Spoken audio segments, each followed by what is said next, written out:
Welcome back to the Unemployed Idiot, the dumbest or most brilliant channel on all of YouTube. Today, we're talking about how I'm going to turn my 3000 GT into a rally car. When I was looking for a replacement for the PT Cruiser, I really wanted something unique. Obviously a WRX or Impreza rally car has been done a million times. I didn't really want to do that. And the other requirement is there has to be off-the-shelf rally suspension for it.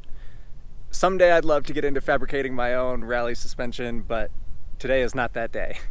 So that basically left like a Celica, an Eclipse, or the 3000 GT. And after searching for weeks, this is what I decided on. I'm hoping it's a good call. I really was hoping for the all-wheel drive, but what are you gonna do? Can't win them all. Like I mentioned in the first video, I'm gonna do a whole series on how I'm gonna turn this into a budget rally car. There's not a ton of info on YouTube, so we're kind of just gonna be making it up as we go along. So I don't know, if you have any ideas, let me know. And if you actually know what you're doing, let me know also. So the suspension I went for was the K-Sport Gravel Rally. Seemed decent reviews and a good price, so that's what I went for. Fortunately, it's gonna be like 2 or 3 weeks before I get it, so that's gonna really be the holdup on this project. So while we wait for the suspension to come, there's obviously a ton of other things we can do, starting with cleaning it out. It's kind of a disaster. That's gonna be step number one. Then I gotta take these seats out, which won't be hard. Oh, they have Bud and Bud Light. Interesting. So we're gonna have to figure out how to, well, those have to come out so we can get everything cleaned out. And then I'm gonna have to figure out how to actually attach them. But after we get the seats out and then everything cleaned out, we're gonna have to go through and stitch weld everything, all the seams. That's something I learned on YouTube to make cars stronger. And if we're jumping it, I'm gonna try and make it as strong as we possibly can. So we basically have to go through and pull off all the seam sealer, then mark every 1 inch, and then do a tack weld on all of those marks. It's gonna take forever, and I've welded like one time in shop class like 15 years ago, 15 or 20 years ago. So it'll be fun learning. I'm gonna go pick up a welder tonight, and I don't know, we'll probably learn on the fly. So all this plastic junk has to come off, this plastic. So one of the first things I ordered was a new steering wheel. The dude I bought it from was so proud of this steering wheel, but it's kind of the worst, so I ordered just a regular one. Then this doohickey has to be flipped back around. I don't know if we'll ever use the turn signals when I'm jumping it, but I don't know, probably couldn't hurt to keep it. Windshield will get replaced in about a week. I am a little nervous to drive it anywhere like this because it's definitely illegal. And I don't have seatbelts. So if I get pulled over because of this, and then they see I don't have seatbelts, I'm probably screwed. So that's one of the things on the list. The harnesses should be here today or tomorrow. Then I've got to figure out how to weld a harness bar back here and hook up the harnesses, and then I can actually drive it if I need to. Still probably won't drive it until I get the new windshield, but at least if I have to, I can.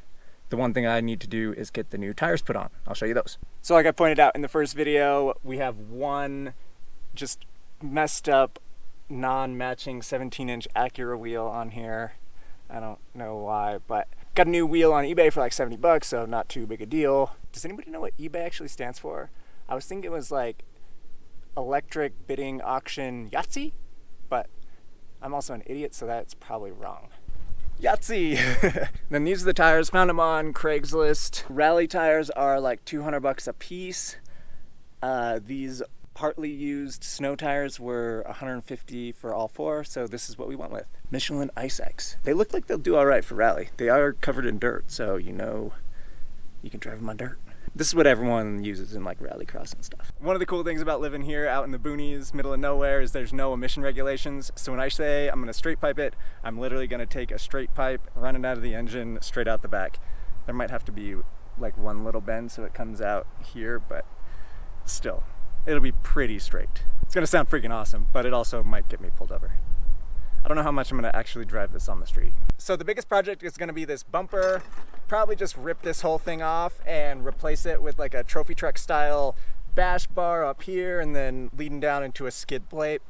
And I would like to skid plate as much of the underside of it as I can, just so I'm not afraid of like running over anything. Like ideally I don't damage anything when I jump it. That would be the ultimate goal, and I can jump it for many times.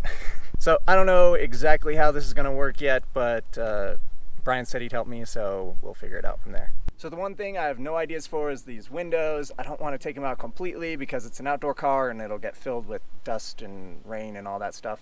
So I'd like to maybe just put them up and lock them up, but I don't know how to do that. So if you have any ideas, let me know.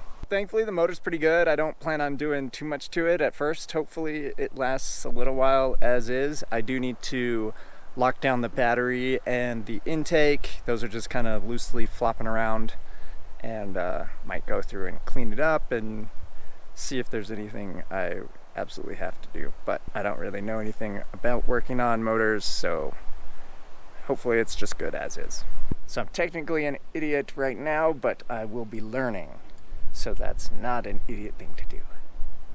Overall, I'm happy with the car. I'm excited for this build and for you guys to keep following along. It's going to be really fun, somewhat fun and a lot of work, but when it's done, it's going to be sweet. If you have any ideas for what to do to this car, any ideas what color to paint it, anything like that, let me know down in the comments, and we'll see you for part 2 later.